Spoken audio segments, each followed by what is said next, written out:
우리가 성공적인 삶을 살아가는 혹은 그리스도인의 성공적인 삶의 비밀 중에 하나는 아버지를 기쁘게 하는 겁니다. 내 육신을 기쁘게 하는 것은 성공적이라고 생각될 수도 있지만 그렇지 못하다는 것을 알게 되죠. 정말 내 삶의 성공은 나를 기쁘게 하는 것이 아니라 아버지를 기쁘게 하는 것을 통해서 이룰 수 있다는 것을 말씀드리고자 합니다. 유인물 처음 첫 줄에 보시면 진실로 주님을 아는 모든 사람들이 끊임없이 추구하는 목표는 그분을 기쁘게 하는 것입니다. 그것은 예수님께서도 원하시는 것이었습니다. 이렇게 했죠. 그런데 이 세상에 주님을 아는 모든 사람이 정말 아버지를 기쁘시게 하고자 하는 이런 목표를 꾸준하게 추구하나요? 그러니까 안 하는 것 같죠. 근데 그것은 안 하는 게 아니고 그 사람들이 주님을 알지 못하기 때문에 그렇습니다. 진짜 주님을 아는 사람들은 그렇게 삽니다. 주님을 안다는 것은 구원을 받았다고 아는 게 아니에요. 성경을 이잡듯이 뒤져서 하나님의 그 호적을 조사한다고 해서 주님을 아는 게 아니에요. 그 요한일서 2장에서 아버지들아 내가 너희에게 쓰는 것은 너희가 처음부터 계신 분을 알았기 때문이요 그랬죠. 처음부터 계신 분은 우리 아버지 하나님이세요. 예수님도 그때 함께 계셨어요. 그런 어떤 분석을 말하는 것이 아니라 아버지의 마음을 아는 것을 말하는 거예요. 내가 우리 아버지의 족보와 호적을 아무리 열심히 들여다본들 그 아버지를 이해할 수 있습니까? 아버지하고 대화도 나눠보고 겪어보고 아버지와 내 마음으로 교감할 수 있고 굳이 말씀을 안 하셔도 하고 헛기침만 딱 해도 오늘 우리 아버지 기분이 어떠시구나 알 수 있는 그런 마음을 말하는 거예요. 그게 아버지를 아는 거예요. 그것은 성경에 있는 아주 깊고 심오한 무슨 또 굉장히 어려운 진리를 깨달아야 아는 것이 아니고 한국 사람들은 그런 환경에 아주 익숙해요. 아버지의 마음을 이해한다. 지난번 교제 때도 제가 한번 요한일서에 대해서 왜 이런 거 질문을 해야 되는데 왜 안 할까 그런 생각을 한 적이 있어요. 근데 안 하더라고요. 성경에 보면은 어려운 말씀들이 참 많이 있습니다. 다 그렇진 않은데 구원받은 사람은 도대체 어떻게 이 말씀을 이해를 해야 된단 말인가? 이게 구원 안 받은 사람에게 하는 말이냐? 구원 받은 사람에게 하는 말인지 이게 알쏭달쏭한 부분들이 있어요. 그런 부분들은 똑같은 단어를 찾고 성경을 여기저기 갖다 이어붙이고 그렇게 해서 알아지는 말씀이 아니에요. 그 말씀을 하시는 아버지의 마음을 이해하면 그냥 알아져요. 그리고 전혀 불안하지 않아요. 요한일서 5장에 보면은요 18절에 누구든지 하나님에게서 낳은 자는 죄를 짓지 아니함을 우리가 아노니 오직 하나님에게서 낳은 자는 자신을 지킴으로 저 사악한 자가 그를 건드리지 못하느니라. 여기 보면 하나님에게서 낳은 자는 죄를 짓지 않는다 그랬어요. 거듭난 사람들을 말하는 거죠. 물론 1차적인 의미는 우리 속사람을 말해요. 하지만 우리가 언제나 속사람과 겉사람이 분리된 채로 살아갈 수는 없잖아요. 시간이 지나면 서서히 그 거리가 좁혀져서 이 말씀에 합당한 상태가 되어야 됩니다. 하지만 모두가 그렇지는 못하죠. 그러면은 구원받았는데 구원받고도 참 오래되었는데 여전히 죄를 지어요. 그런데 이 말씀을 딱 보면은 그럼 나는 하나님에게서 난 자가 아닌가? 이런 의심을 하잖아요. 그런 사람들 많이 봤어요. 그런데 그러면서 또 질문도 안 해요. 그냥 넘어가요. 모른 척하고. 왜 그런지 이유는 모르겠어요. 우리나라 사람들은 다 그렇진 않았겠지만 이 자식이 못된 짓을 하거나 마음에 안 들면 아버지가 무슨 놈 이렇게 욕하는 집안도 있지만 그냥 점잖게 나는 저런 자식 낳은 적 없다 이렇게 말씀하시는 분들이 있어요. 그게 너는 내 아들이 아니다 그 뜻이 아니에요 절대로. 근데 그거를 진짜로 내가 우리 아버지 자식이 아닌가 이렇게 생각하는 자식이 있다면 그게 후레자식이에요. 내가 아버지의 마음에 들지 않았구나 마음에 들도록 노력을 해야지 이렇게 반성을 하고 아버님 잘못했습니다 하면 되는 거예요. 똑같은 거예요. 하나님이 자기 자녀들이 마땅히 가야 될 길을 지금 제시하는 거예요. 여기서 어긋나면 마음에 들지 않는다는 뜻이에요. 잘못 살고 있다. 그러니까 이거를 글자 작구를 가지고 무슨 교리하고 비교를 해가지고 이런 걸 이해하려고 하면은요 평생 이해 못합니다. 내가 아버지의 깊은 마음을 이해하게 되면은 이 말씀이 그냥 이해가 되는 거예요. 그리고 전혀 마음에 불안하거나 꺼리 끼거나 이러지 않아요. 그래서 우리가 아버지를 안다, 주님을 안다고 하는 것은 성경을 달달달 끼고 여기저기 막 찾아가지고 사람들에게 하나님 이런 분이다 제시하고 이런 단계를 뛰어넘어서 아버지의 마음을 이해하는 그 단계에 이른 것을 말하는 거예요. 그게 아버지를 아는 거예요. 그런 사람들은 항상 아버지를 기쁘게 하는 것을 목표로 삼습니다. 예수님도 그렇게 하셨어요.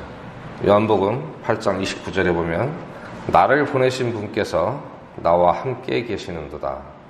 내가 항상 아버지를 기쁘게 하는 그것들을 행함으로 그분께서 나를 혼자 버려두지 아니하셨느니라 하시니라. 내가 항상 아버지를 기쁘게 하는 그것들을 행함으로 그랬죠. 이 하나님을 기쁘게 하는 것, 이것을 내 인생의 목표로 삼는다는 것은 참 초신자들에게는 꿈꿀 수 없는 그런 너무나 큰 야망인 것처럼 느껴질 수도 있습니다. 나는 감히 꿈꿀 수 없는 그런 일. 하지만 꼭 그렇지 않아요. 이것은 예수님께서 그렇게 하셨고 또 성경에서 많은 사람들이 이 길을 따라갔습니다. 우리가 만약에 우리 마음속에 정말 나는 내 일생에 어떻게 하든지 아버지를 기쁘게 하면서 살아야겠다 이런 야망을 품는다면은 우리 그리스도인으로서 어떤 성공적인 삶의 비밀 하나를 터득한 겁니다. 오늘의 주제, 이게 아버지를 기쁘게 하는 것입니다. 이 목표를 위해서 우리가 하루하루 살아가는 것, 주님을 기쁘시게 하는 삶을 추구하는 것, 이보다 더 큰 것은 없습니다. 에녹에 대해서 창세기 5장 23절로 24절에 기록된 말씀을 보면 에녹의 전 생애는 365년이더라. 에녹이 하나님과 함께 걷더니 하나님께서 그를 데려가심으로 그가 잊지 아니하더라. 신약에서 에녹에 대한 평가는 히브리서 11장 5절에 있습니다. 믿음으로 에녹은 옮겨져서 죽음을 보지 아니하였으니 하나님께서 그를 옮기셨으므로 그들이 찾지 못하였느니라. 그는 옮겨지기 전에 하나님을 기쁘게 하였다는 이 증언을 가졌느니라. 우리 휴거의 한 예표로서 창세기에서 보여준 에녹이라는 믿음의 우리 선배죠, 선진. 그분이 하나님과 동행했다 그랬습니다. 하나님과 동행했다는 그 뜻이 뭐냐면 하나님을 기쁘게 하는 자였다는 거예요. 늘 함께 걷고. 이것은 하나님께서 원하시는 방법대로 사는 걸 말하는 겁니다. 사람들은 구원을 받건 안 받았건 각자 자기 방법대로 살고 구원을 받은 다음에도 자기 방법대로 하나님을 기쁘시게 하려고 해요.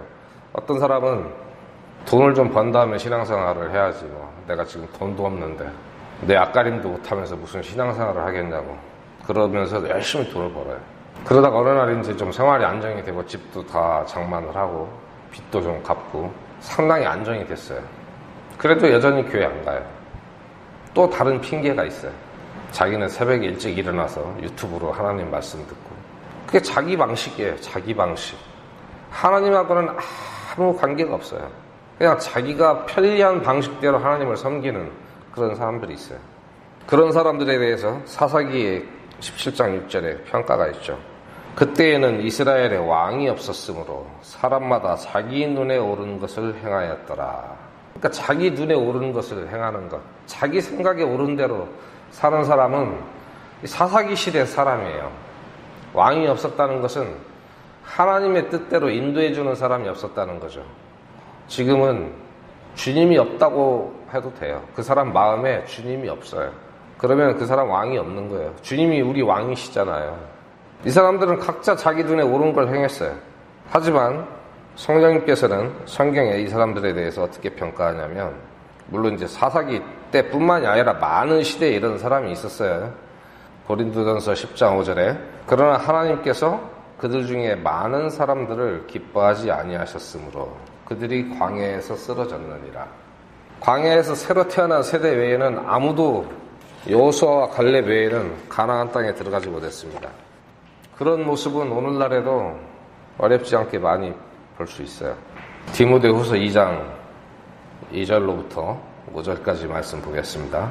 사람들이 자기를 사랑하며 탐욕을 부리며 자랑하며 교만하며 신성모독하며 부모에게 불순종하며 감사하지 아니하며 거룩하지 아니하며 본성이 애정이 없으며 협정을 어기며 거짓 고소하며 절제하지 못하며 사나우며 선한 자들을 멸시하며 배신하며 고집이 세며 높은 마음을 품으며 하나님을 사랑하기보다는 쾌락들을 더 사랑하여 하나님의 성품의 모양은 있으나 그것의 능력은 부인하리니 이런 자들에게서 돌아서라.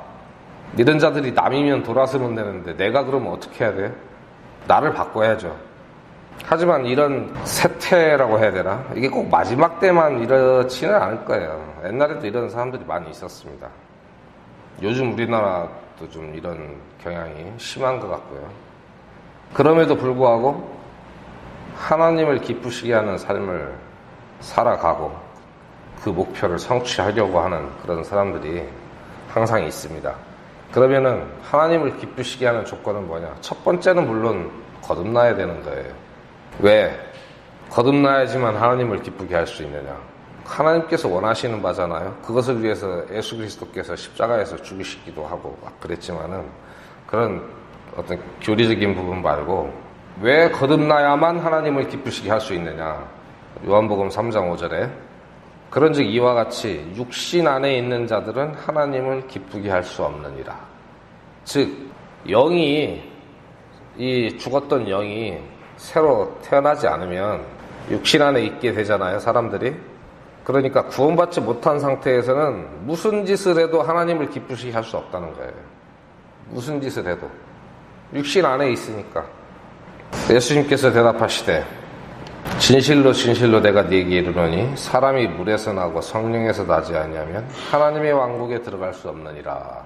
물에서 난 것은 어머니 태에서 나온 걸 말하고요. 성령에게서 난 것이 우리가 거듭난 거죠. 육체적 탄생과 영적 탄생을 말하는 거예요. 사람은 기본적으로 이 육체에 의해서 통제가 됩니다. 그 죄의 본성이에요. 내 육체가 원하는 거를 하는데 늘 마음을 거기에 쏟고 있어요. 그렇기 때문에 그 죄석에 따라 살고 있는 동안에는 절대 하나님을 기쁘시게 할 수 없다는 거죠. 그래서 그 육신을 따라서 난 본성이 아니라 성령으로 통제가 되도록 다시 태어날 필요가 있는 거예요. 그리고 성령을 따라 사는 삶을 살아갈 수 있도록 하기 위해서 성령으로 태어나야 됩니다. 그리고 우리가 구원받았을 때 모두가 기쁘고 감사했죠. 하지만 그 이후에 구원은 참 감사했는데 그 이후에 계속 성령을 따라 살으라고 하는 이 성경 말씀의 요구는 별로 기뻐하지 않는 사람들이 많이 있어요. 어떤 사람은 전혀 기뻐하지 않아요. 구원받으면 됐지. 뭐가 더 필요해? 천국 가면 됐지.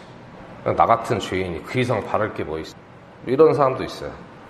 그리고 믿음의 결국 혼의 구원을 받음이라 이 말씀을 오해를 해가지고 믿음의 그 결말로 혼의 구원을 받는다는 얘기는 나중에 주님께서 오셔서 우리를 데려가시는 걸 말하는 거예요.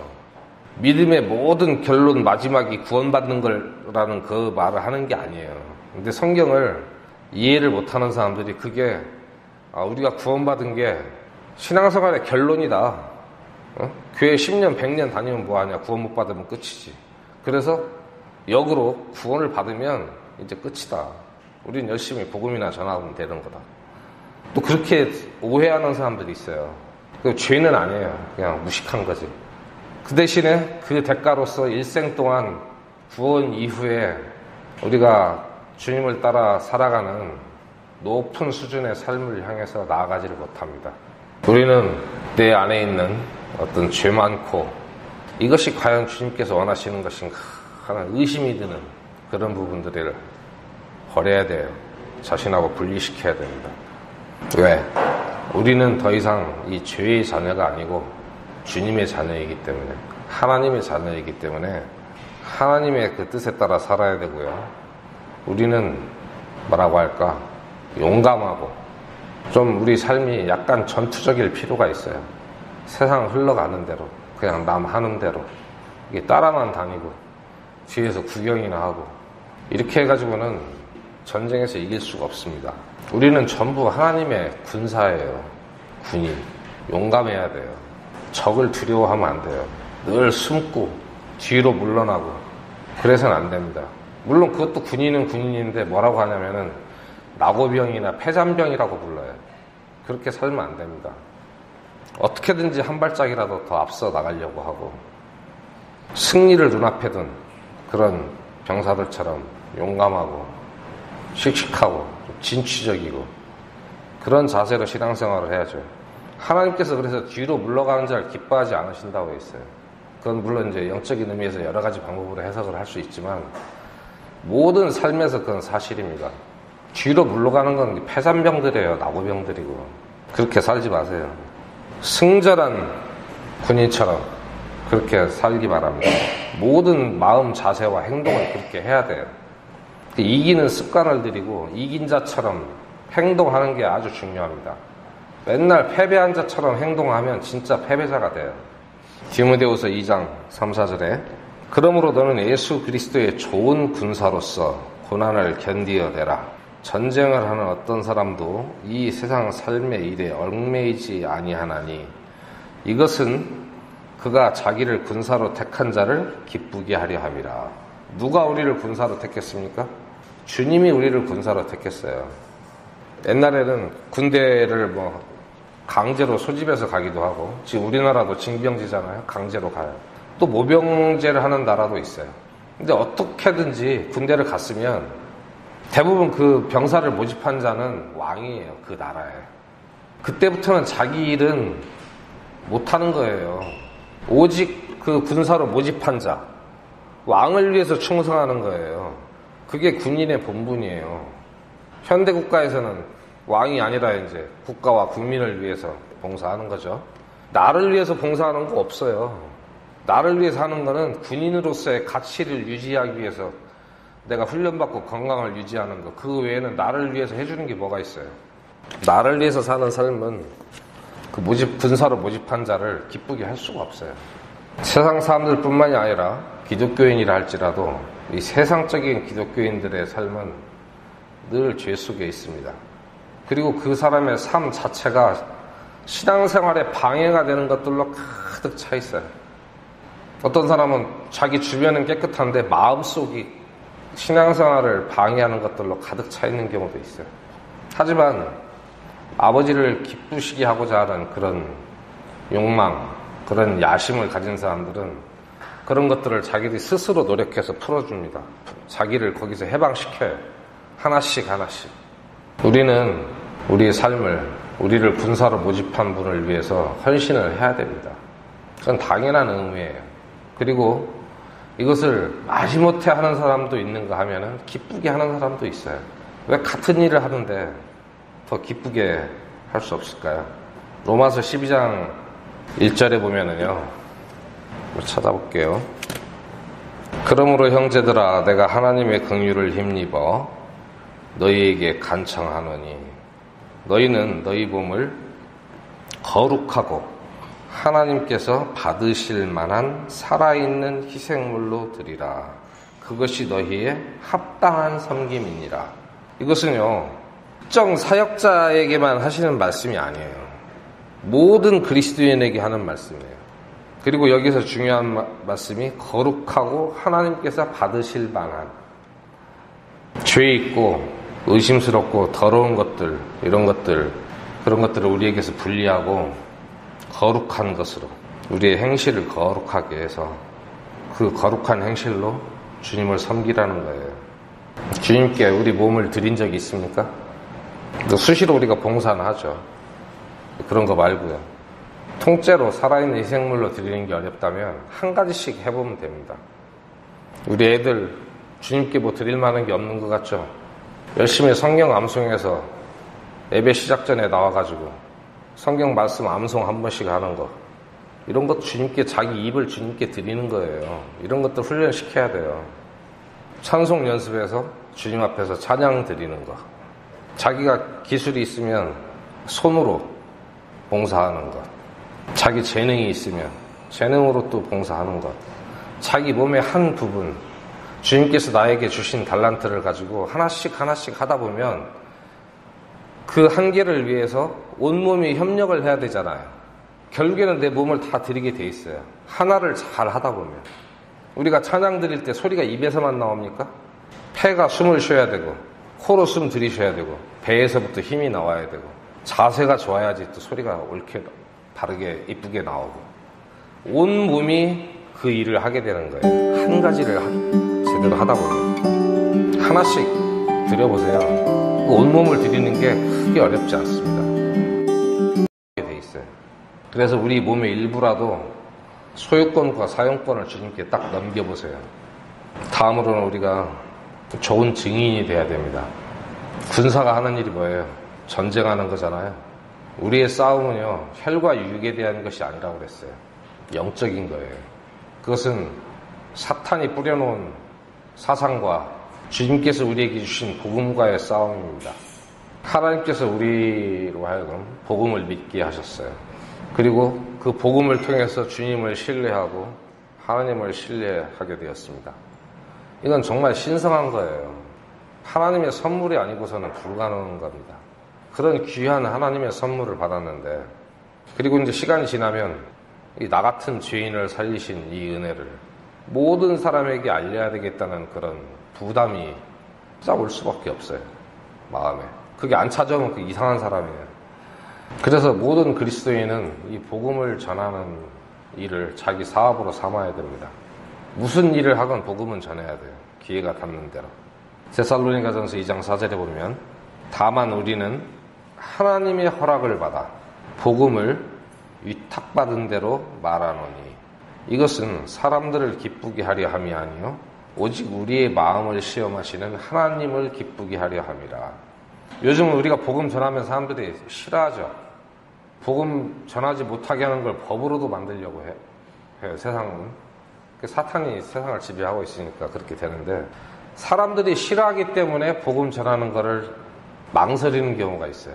그건 원래 이 복음을 전하는 것은 사람들을 기쁘게 하려고 하는 게 아니에요. 사람들을 구원하는데 복음이 꼭 필요하잖아요. 근데 당사자들이 복음 듣기를 싫어해요. 구원받는 거 싫다 이거죠. 그러니까 거절당하는 게 두렵기도 하고, 관계가 좀 난처해지고, 그런 거에 눈치를 보면서 복음 전하는 거를 이제 멈추고 그러는데, 그런 거는 완전히 무시해버려도 돼요. 왜? 복음을 전하는 것은 그 사람을 기쁘게 하려고 하는 게 아니라 하나님을 기쁘게 하려 함이라 그랬잖아요.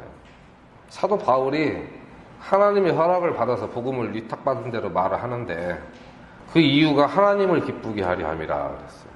복음을 반대하는 사람들을 기쁘게 하는 거하고는 아무 상관이 없어요. 그 사람들 당연히 싫어하는 거예요. 그러거나 말거나 우리는 하나님을 기쁘게 할 필요가 있어요. 바울은 우리는 말하노니 그랬습니다. 우리는 말한다. 근데 우리는 말합니까? 안 하죠. 뭐 저도 힘들어요, 사실. 그래서 누가 복음 듣겠다고 하면은요, 차 타고 쫓아가요. 그 자리 가만 계세요. 딴 데 가지 말고 하고 쫓아가서 복음 전하기도 해요. 듣겠다는 사람이 너무 적으니까. 어려운 건 사실이에요. 그럼에도 불구하고 그것을 하나님께서 기뻐하시기 때문에 기회만 있으면 해야 되는 거예요. 시편 51편 15절 보면은요, 이런 말씀의 그 내용이 우리 기도가 되었으면 합니다. 오 주여, 주께서 내 입술을 열어주소서. 내 입이 주의 찬양을 전하리이다. 우리가 알게 된 주님의 은혜와 그 능력, 그리고 오직 아버지를 기쁘시게 하는 그런 삶을 살겠다는 일관된 그런 자세, 그런 삶, 그리고 주님을 위해서 위탁받은 대로 내가 만들어낸 복음이 아니라 주님께서 우리에게 위탁하신 대로 그 복음을 전할 수 있는 이런 신자들을 주님께서 원하시고 그런 사람들이 주님을 기쁘시게 할 수 있습니다. 골로새서 3장 20절 보겠습니다. 자녀들아 모든 일에서 너희 부모에게 순종하라. 이것은 주를 매우 기쁘게 하느니라. 제가 잘 못한 겁니다. 이건 어떻게든지 해보려고 했지만 참 많이 어렵더라고요. 하지만 노력은 했어요. 순종하는 것이 우리 육신의 부모를 아주 기쁘게 하는 일인데 주님의 자녀들이 주님에게 순종하는 것, 주님께서 얼마나 기뻐하시겠어요. 이 순종은 매우 중요합니다. 신앙생활에서 어쩌면 가장 중요한 건지도 몰라요. 순종만 하면 모든 걸 다 할 수 있어요. 성경에 기록된 어떤 거라도 다 할 수 있어요. 순종만 하면. 그렇지 않나요? 불순종하니까 못하는 거죠. 사무엘상 15장 22절로 23절 말씀에 사무엘이 이르되 주께서 주의 음성에 순종하는 것만큼 번제 헌물과 희생물을 크게 기뻐하시나이까?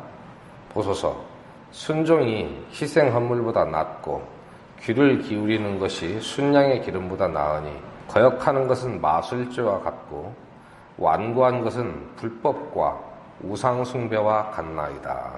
말씀을 여러 번 들어도 안 고치는 사람들 있잖아요.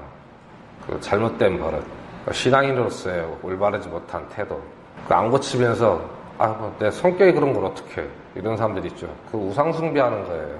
성경 말씀에 따르면 아무리 앞에 나와서 앉으라고 해도 나는 뒷자리가 편해. 똑같은 거예요. 그게 고집 세고 그런 거 다 우상숭배입니다. 그거와 같이 취급하신다 이거예요. 그리고 예수님의 그 육신의 어머니였던 마리아가 종들에게 한 말씀이 있죠. 요한복음 2장 5절. 그분의 어머니가 종들에게 이르되 그분께서 너희에게 무엇을 말씀하시든지 그대로 하라 하니라. 토달지 말고 시킨 대로 하라는 거예요. 절대적으로 틀림없이 시키는 대로 하라는 뜻이죠. 그죠? 무엇을 말씀하시든지 그대로 하라. 우리가 그래야 되지 않나요? 성경에서 무엇을 말씀하시든지 그대로 하라. 그리고 요한복음에 예수님 말씀에도 너희가 나를 사랑하면 내 명령들을 지키라. 말씀을 그대로 못하는 게 사실 대부분입니다. 세상의 모든 그리스도인이 거의 그래요. 그리고 내 명령들을 지키라 그랬는데 주님의 명령들을 지키는 것보다 못 지키는 게 더 많죠. 그럼에도 불구하고 이 인간은 어떤 버릇이 있냐면은 성경이 없는 법을 또 만들어요. 그래서 사람들에게 그걸 지키라고 강요합니다. 성경은 원리의 책이니까 성경의 원리를 이렇게 따지고 유추하거나 어떤 의미를 확대해서 우리 삶 속의 규율을 만들어내는 게 가능합니다. 그런데 문제는 성경에 명백하게 기록된 것들도 순종하지 않으면서 다른 법을 만들어서 다른 사람들이 그걸 순종하라고 강요하는 그런 폐단이 있어요. 이건 전 세계 기독교가 똑같아요. 독립침례교회도 예외는 아니고 어떤 교회도 그런 게 있어요. 그리고 자기는 하나님의 말씀을 어기고 있으면서 사람들이 만든 어떤 교단에서 만든 그 규칙을 안 지키는 사람을 판단하고 혹은 비방하거나 그런 경우가 있어요. 저는 그런 사람들 사실 경멸합니다. 성경이 없는 법을 만든 사람들은 주님 앞에 가서 다 회개복으로 해야 될 거예요. 그런 것들을 일일이 싸우기 싫어서 말을 안 할 뿐이에요. 싸우기 시작하면 한이 없어요. 그리고 그게 어떤 하나님의 의의를 이루는데 별 도움이 안 되니까 그냥 참는 것일 뿐이에요. 성경 말씀이 있는 거라도 좀 제대로 하자고요. 사도행전 9장 6절에 보면은요, 사울이 다마스쿠스로 가다가 길에서 예수님을 만났습니다. 그 말에 떨어져서 눈이 멀었죠. 거기에 사도행전 9장 6절에 이 말씀이 있어요. 그가 떨며 놀라 이르되 주여 내가 무엇을 하기 원하시나이까 하매 주께서 그에게 이르시되 일어나 도시로 들어가라. 그러면 네가 반드시 해야 할 일을 듣게 되리라 하시니라. 이게 놀랍지 않아요? 예수님을 만난 즉시로 이 사울의 반응이에요. 예수님을 주님으로 인정한 거죠. 즉시로 뭘 했냐면은 내가 무엇을 하기를 원하시나이까 그랬어요. 사도 바울이. 이게 사도 바울의 훌륭한 점이에요. 그 자리에서 아무것도 예수님이 시키지 않았어요. 그런데 자기가 먼저 여쭤보는 거예요. 내가 무엇을 하기를 원하시나이까? 이건 뭐예요? 시키면 하겠습니다는 뜻이잖아요. 아무것도 명령을 하지 않았는데 명령해 주시기를 바라고 있어요. 지금 시킨 대로 하겠습니다. 괜히 사울을 부르신 게 아니에요. 예수님께서. 구원받고 그런 사람들 어디 있어요? 드물죠. 아주 드물어요. 이것은요, 사도 바울이 정말 한순간이었지만 마음 깊은 곳에서부터 주님을 신뢰한 겁니다. 이게 믿음이에요. 히브리서 11장 6절에 보면은 그러나 믿음이 없이는 하나님을 기쁘게 하지 못하나니 그랬습니다. 믿음이 없이는 하나님을 기쁘게 하지 못하나니 그분께 가는 자는 반드시 그분께서 계시는 것과 또 그분께서 부지런히 자신을 찾는 자들에게 보상해 주시는 분이심을 믿어야 하느니라. 가끔 찾는 자들에게는 보상을 안 해주실 거예요, 아마. 그죠? 좀 해주실려나? 근데 성경에서는 분명히 부지런히 자신을 찾는 자들에게 보상해 주신다고 돼 있어요. 우리가 하나님께 감사할 수 있는 것은 하나님은 무한 신뢰를 할 수 있는 분이라는 거예요. 우리가 구원받을 때 누굴 믿었어요? 주님을 믿었죠. 오직 주님밖에 우리를 구원해 줄 분이 없었어요. 사도행전 4장 12절에 보면 다른 사람 안에는 구원이 없나니 하늘 아래에서 우리를 구원할 다른 이름을 사람들 가운데 주지 아니하셨느니라 그랬습니다. 뭐 다른 방도가 없었잖아요. 우리가 스스로 우리는 구도자가 돼가지고 선한 길, 의로운 길을 찾다가 구원을 받은 사람은 그렇게 많지 않아요. 대부분 지옥 가는 게 두려워서 구원받았어요. 오직 주님을 믿는 길만이 거기에서 지옥으로 향하던 그 길에서 벗어날 수 있다는 걸 알고 주님만 믿고 매달렸잖아요. 그래서 구원받았어요. 그런데 구원받을 때뿐만이 아니라 우리가 살아가는 동안에 삶 속에서 우리가 짓는 많은 잘못들에 대해서 용서를 받기 위해서 주님을 또 신뢰를 해야 됩니다. 요한일서에 우리가 잘 알던 말씀, 요한일서 1장 9절에 만일 우리가 우리의 죄들을 자백하면 그분께서는 신실하시고 의로우사 우리의 죄들을 용서하시며 모든 불의에서 우리를 깨끗하게 하시느니라. 우리의 잘못들, 우리가 짓는 죄들을 해결을 하고 우리의 양심을 위해서 그 안식을 누리고 또 주님을 바라보고 주님과 동행하는 그런 삶을 위해서 역시 주님의 그 은혜를 믿어야 돼요. 우리가 자백하면 언제든지 우리를 용서해 주시는 그 주님을 믿어야 됩니다. 그리고 때때로는 우리가 안 그런 척하지만 실제로는 우리 먹고 사는 일을 위해서도 또 주님을 신뢰해야 됩니다. 시편에 이런 말씀이 있어요. 34편 10절에 젊은 사자들은 부족하여 굶주릴지라도 주를 찾는 자들에게는 모든 좋은 것이 부족하지 아니하리로다. 물론 이게 우리 먹을 것을 위해서 기도하라는 뜻은 아니에요. 우리가 평상시에 늘 주님을 찾고 그분의 사랑을 구하고 그분의 은혜를 구하고 어떻게 하면은 아버지를 기쁘시게 할까? 이런 삶을 추구하고 산다면은 나머지 모든 것이 부족하지 않게 될 거라 이거예요. 빌립보서 4장 19절에 보면요. 오직 내 하나님께서 그리스도 예수님을 통해 영광 가운데서 자신의 부요하심에 따라 너희의 모든 필요를 공급하시리라. 모든 것은 예수님을 통해서 옵니다. 그리고 우리의 모든 필요를 공급하신다고 돼 있어요. 지금까지 쭉 찾아봤던 말씀들을 종합해보면 부지런히 주를 찾는 자들, 부지런히 하나님의 뜻을 행하는 자들, 이런 자들에게는 부족함이 없어요. 필요를 공급하신다고 돼 있습니다. 우리의 허영심을 채워주시기 위한 것을 공급하신다고는 하지 않았어요. 오해 없으시기 바랍니다. 정말 우리에게 필요로 하는 것을 공급해 주신다고요. 때때로는 감기 몸살도 주시고 그 필요라고 하는 것은 내가 생각하는 거하고 주님께서 판단하시고 주신 것과는 차이가 있을 수 있어요. 그래서 우리는 항상 어떤 경우에건 배가 부르거나 배가 고프거나 건강할 때나 아플 때나 우리 결혼식 할 때 왜 주례 선생님 앞에서 혼인서약 하잖아요. 그런 자세를 주님 앞에서 가져야 돼요. 기쁠 때나 슬플 때나 항상 주님을 신뢰해야 됩니다.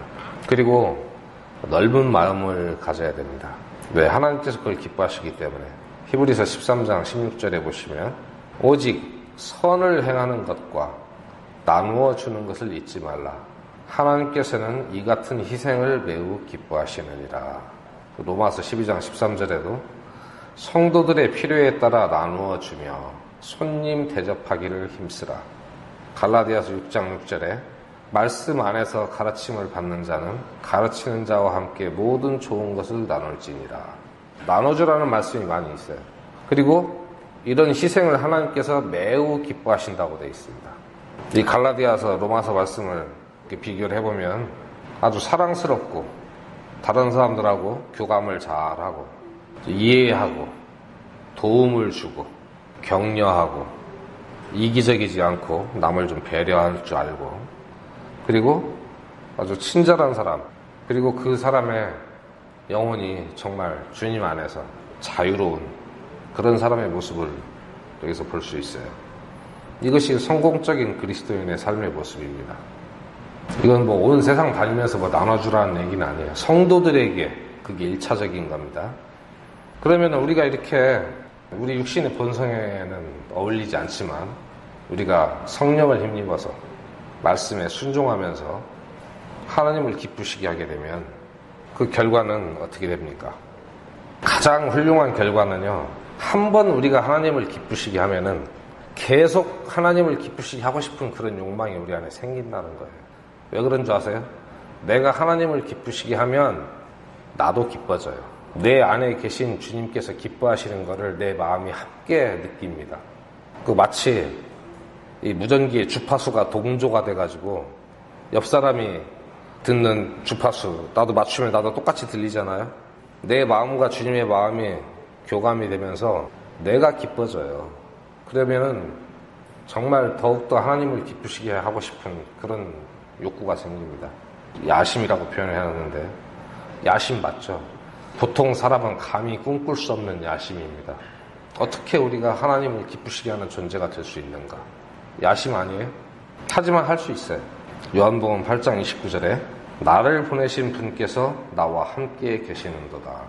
내가 항상 아버지를 기쁘게 하는 그것들을 행함으로 그분께서 나를 혼자 버려두지 아니하셨느니라 하시니라. 지금 예수님께서 하신 말씀이에요. 예수님은 우리에게 거짓말 하신 적이 없으십니다. 내가 아버지를 기쁘게 함으로 나를 혼자 내버려두지 않았다. 무슨 얘기예요? 나와 함께 하신다는 거예요. 에녹이 하나님을 기쁘게 하는 자라는 증언을 얻었다 되어 있죠. 거기에 대해서 뭐라고 표현했어요? 하나님과 함께 걷더니, 개역에는 동행하더니, 그렇게 표현하잖아요. 내가 하나님을 기쁘게 하니까 하나님이 나와 함께 계시는 거예요. 그러니까 자연스럽게 동행이 되는 거예요. 즉 우리가 주님을 기쁘시게 하게 하면은 내가 주님과 동행하는 삶이 이루어지는 거예요. 정말 주님의 마음을 내가 느낄 수가 있어요. 그리고 이 사실을 아버지께서 직접 제자들에게 계시하셨습니다. 마태복음 13장 17절에 보라 하늘로부터 한 음성이 있어 이르시되 이 사람은 내 사랑하는 아들이라 내가 그를 매우 기뻐하노라 하시니라. 물론 예수님은 우리 인간들하고 우리와 우리 자식들하고 관계하고는 좀 다른 특별한 의미에서 하나님의 아들입니다. 하지만 우리가 이해할 수 있는 건 그냥 아들이라는 신분뿐이에요. 보편적으로 인간들이 이해하는 건 예수님이 뭐 창조주시고 태초부터 아버지와 함께 계셨고 이런 복잡한 거는 일반 사람들이 바로 이해를 못합니다. 그냥 아들이다, 그냥 그런가 보다 하면 되는 거예요. 어떤 세밀한 그런 설명은 없으시지만은 이는 내 사랑하는 아들이라 내가 그를 매우 기뻐하노라 하시니라. 내가 아버지를 기쁘게 하면 아버지가 나를 기뻐하세요. 이게 원리입니다. 선순환의 원리. 내가 정말 하나님께서 기뻐하시는 그런 그리스도인이 되고 싶으세요? 그러면은 내가 아버지를 기쁘게 하면 돼요. 아주 간단합니다. 어렵지 않아요. 뭐 아프리카에 가서 선교한다고 해서 꼭 하나님께서 기뻐하시는 게 아니에요. 내 삶 속에서 가까운 곳에서 아버지를 기쁘게 하면 됩니다. 우리도 하나님의 아들이 됐습니다. 갈라디아서 3장 26절 보면 너희가 다 그리스도 예수님을 믿는 믿음으로 말미암아 하나님의 아이들이 되었나니 그렇게 돼 있죠. 예수님도 하나님의 아들이었고 우리도 하나님의 아들이었어요. 예수님은 항상 아버지를 기쁘시게 하기 때문에 하나님께서 나와 함께 계신다고 말씀하셨어요. 그리고 직접 하나님께서 이는 내 사랑하는 아들이다. 내가 그를 매우 기뻐한다. 증언하셨습니다. 우리도 일단 아들은 됐어요. 구원받았으니까.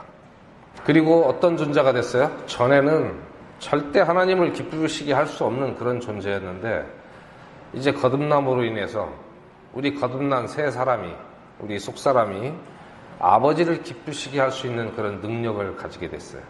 능력은 있어요. 이제 뭘 하면 되냐면은 요즘 애들 말로 경험치를 쌓으면 돼요. 우리가 삶 속에서 하나님을 기쁘시게 한다면요, 우리는 매우 빨리 행복한 그리스도인이 될 수 있어요. 그 하나님의 기쁨이 내 안에 함께 하게 되기 때문에. 그리고 하나님을 기쁘게 한 결과로 실질적인 그런 결과가 있습니다. 첫 번째는 기도의 응답입니다. 요한일서 3장 20절로 22절 보면, 만일 우리 마음이 우리를 정죄한다면 하나님은 우리 마음보다 크시고 모든 것을 아시느니라. 사랑하는 자들아, 만일 우리 마음이 우리를 정죄하지 아니한다면 우리가 하나님을 향해 확신을 갖고 무엇이든지 우리가 구하는 것을 그분에게서 받나니, 이는 우리가 그분의 명령들을 지키고 그분의 눈앞에서 기쁨이 되는 그 일들을 행하기 때문이라. 이 앞부분을 좀 이해 못하시는 분들이 있었던 것 같아요. 만일 우리 마음이 우리를 정죄한다면 하나님은 우리 마음보다 크시고 모든 것을 아시느니라.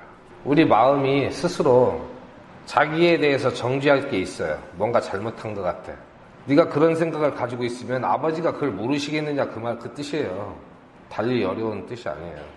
우리가 하나님 앞에서 마음이 떳떳해야지 담대하게 기도할 수 있지 않겠느냐, 그 말씀이잖아요. 아직도 이해가 안 되면 이해하도록 노력을 하십시오. 그건 어떻게 할 수 없어요. 더 이상 더 쉽게 설명하기는 불가능합니다. 그래서 우리가 기도할 때 적어도 하나님이 우리 마음을 살피고 모든 것을 알고 계시지만 적어도 내 스스로 정죄할 것은 없어야 되지 않겠느냐.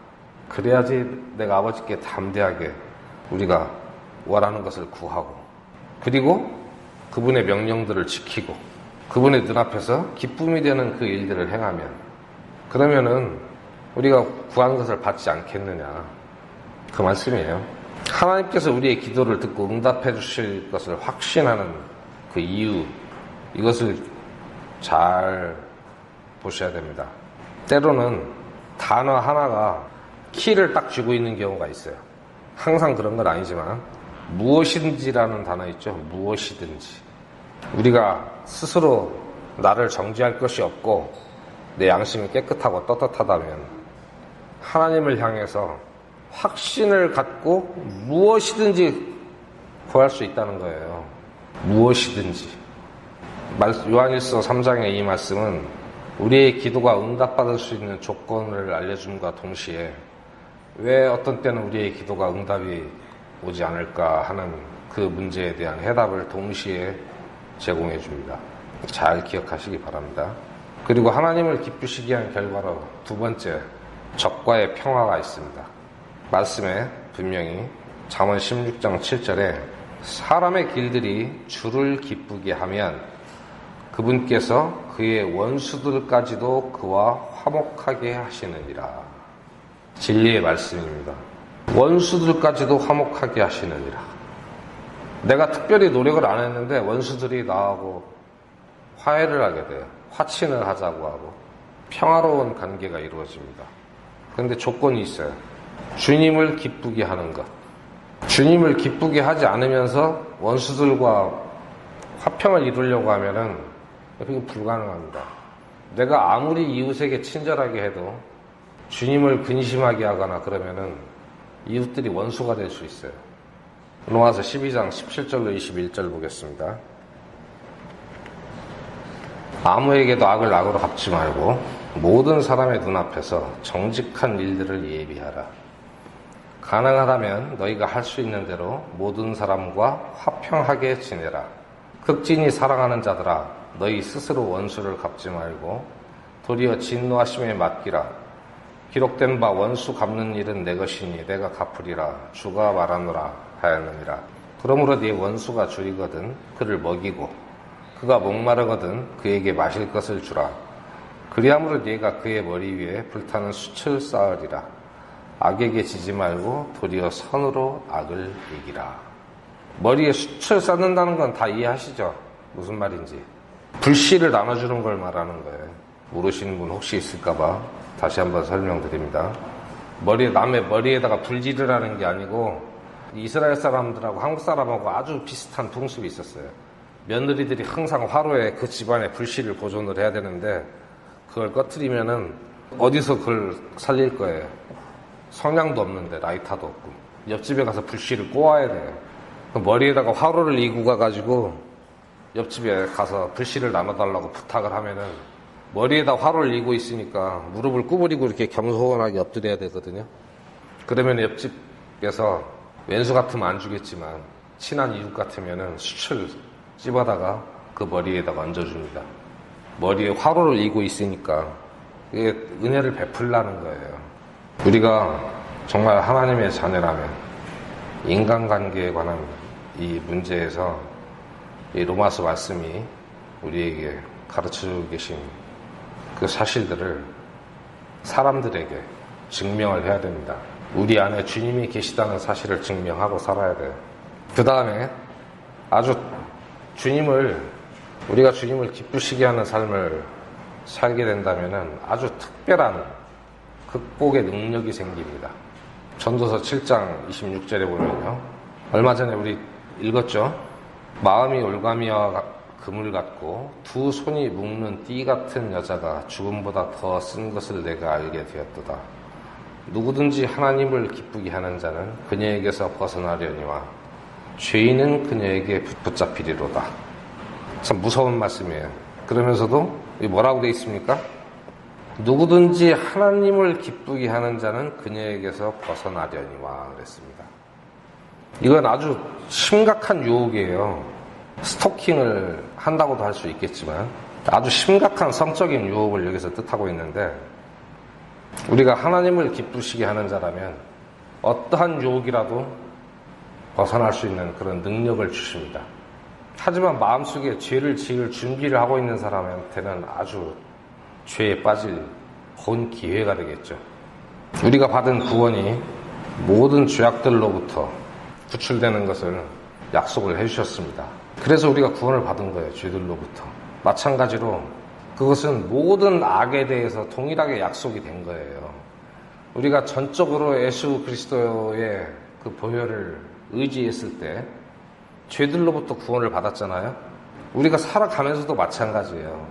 우리가 전적으로 주님을 신뢰하면 우리를 유혹하는 수많은 죄들로부터 우리가 항상 구출될 수 있어요. 언제든지. 그리스도인이 살아가다가 죄에 빠지는 것은 주님을 신뢰하지 않기 때문에 그러는 거예요. 다시 의심하는 거예요. 그래서 죄에 빠지게 돼요. 다음 고린도전서 10장 13절 보겠습니다. 사람에게 공통적으로 있는 시험 외에는 너희가 어떤 시험도 당하지 아니하였나니 하나님은 신실하사 너희가 감당할 수 있는 것 이상으로 시험 당하는 것을 너희에게 허락하지 아니하시고 또한 그 시험과 함께 피할 길을 내사 너희가 능히 그것을 감당하게 하시느니라. 어떤 사람은 구원받은 이후로 나는 왜 이렇게 고난이 많은지 모르겠다. 안 그런 사람 드물 거예요. 그런데 그게 믿음 때문에 당하는 고난이 아니라는 거예요. 세상 모든 사람이 당하는 시험과 고난을 그냥 똑같이 겪고 있는 거예요. 그런데 그거를 은근히 주님 탓으로 돌리는 그런 생각. 그게 나는 왜 이렇게 구원받은 다음에 고생이 심하냐. 구원 안 받았으면 더 죽게 고생했을 수도 있어요. 그리고 구원 안 받았으면 시험 당할 때 기도할 대상도 없잖아요. 의지할 분도 안 계시죠. 더 비참하죠. 그런 것은 생각지 않고 나는 구원받았는데 왜 이런가. 주님을 원망하고 있는 거죠. 그런데 하나님 말씀에는 사람에게 공통적으로 있는 시험 외에는 어떤 시험도 당하지 않는다고 돼 있어요. 이건 내가 그리스도인이 아니라도 세상 사람들이라도 얼마든지 당할 수 있다는 거예요. 그런 것들밖에 우리에게 주어지지 않는다는 거예요. 뿐만 아니라 우리가 감당하기 힘들 때는 또 피할 길을 주신다는 거죠. 그래서 우리는 항상 주님을 신뢰하는 게 이게 필요합니다. 어떤 경우에도 신뢰해야 됩니다. 디모데후서 4장 18절에 주께서 나를 모든 악한 일에서 건져내시고 또 자신의 하늘 왕국에 이르기까지 보존하시리니 그분께 영광이 영원 무궁토록 있기를 원하노라. 아멘. 이걸 바란다고 돼 있습니까? 사도 바울이 지금 확정적으로 말하고 있잖아요. 나를 모든 악한 일에서 건져내시고 자신의 하늘 왕국에 이르기까지 보존하시리니. 하나님께서 나를 지키신다는 것을 확신하고 하는 말이잖아요. 이런 믿음을 우리도 항상 함께 가지고 살아야 됩니다. 그러면 우리가 구원받은 그리스도인이 하나님을 기쁘게 하고 나를 기쁘게 하지 않는 그런 이유가 무엇이냐, 그 이유를 찾아보겠습니다. 1차적으로 예수님조차도 자신을 기쁘게 하지 않았습니다. 그분은 오직 아버지를 기쁘게 하기 위해서 사셨어요. 그리고 아버지를 기쁘시게 하기 위해서 죽으셨어요. 삶과 죽음이 모두 아버지를 위한 거였어요. 그분의 기쁨을 위해서. 자신의 기쁨을 위해서 일한 적이 없으세요. 그분이 우리의 표본이잖아요. 우리가 닮아야 될 형상이고. 로마서 15장 3절에 기록된 바 주를 모욕한 자들의 모욕이 나를 덮쳤나이다 함과 같이 그리스도께서도 자신을 기쁘게 하지 아니하셨느니라. 사도가 분명히 증언하죠. 예수님은 자신을 기쁘게 하시지 않으셨어요. 그리고 자신을 기쁘게 하지 않아야만이 주님을 영화롭게 할 수 있습니다. 고린도전서 10장 31절에 그런즉 너희가 먹든지 마시든지 무엇을 하든지 모든 일을 하나님의 영광을 위하여 하라.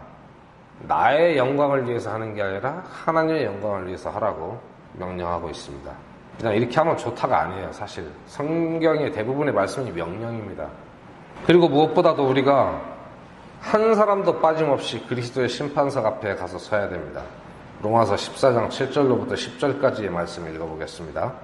우리 중에 아무도 자기를 위해 살지 아니하고 또 아무도 자기를 위해 죽지 아니하는도다. 우리가 살아도 주를 위해 살고 죽어도 주를 위해 죽나니 그러므로 살든지 죽든지 우리가 주의 것이로다.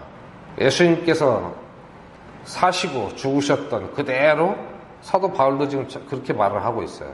나도 주님을 위해서 살고 주님을 위해 죽는다. 이 목적을 위해 그리스도께서 죽으시고 일어나서 다시 살아나셨으니 이것은 그분께서 죽은 자와 산 자의 주가 되려 하심이라. 그런데 네가 어찌하여 네 형제들을 판단하느냐? 어찌하여 네 형제를 무시하느냐? 우리가 다 그리스도의 심판석 앞에 서리라. 우리 모두 다 그리스도의 심판석 앞에 설 겁니다.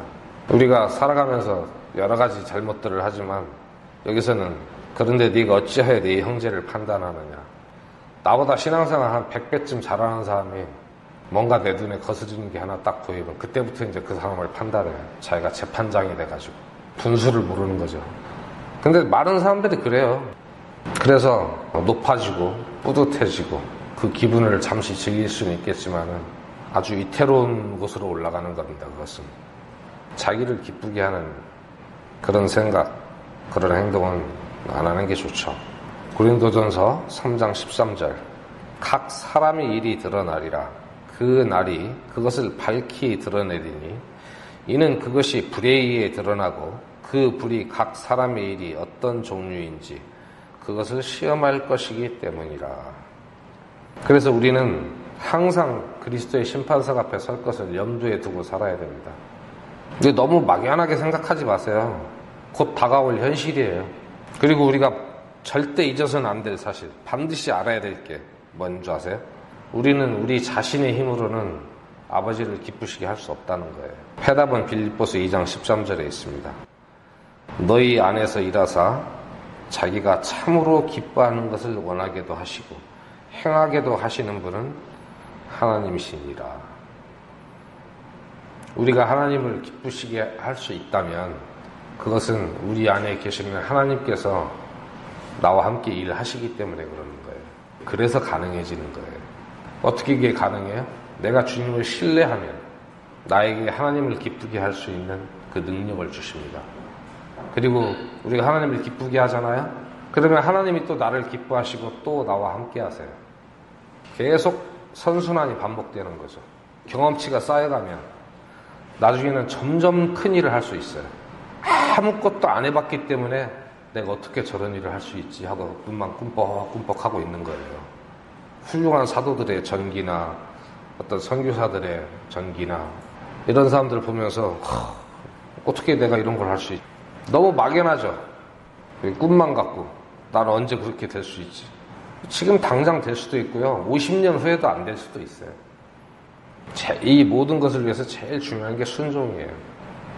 말씀에 순종하면 뭐든지 다 할 수 있어요. 우리 형제자매님들께 우리 주 예수 그리스도의 은혜가 함께 하시기를 바랍니다.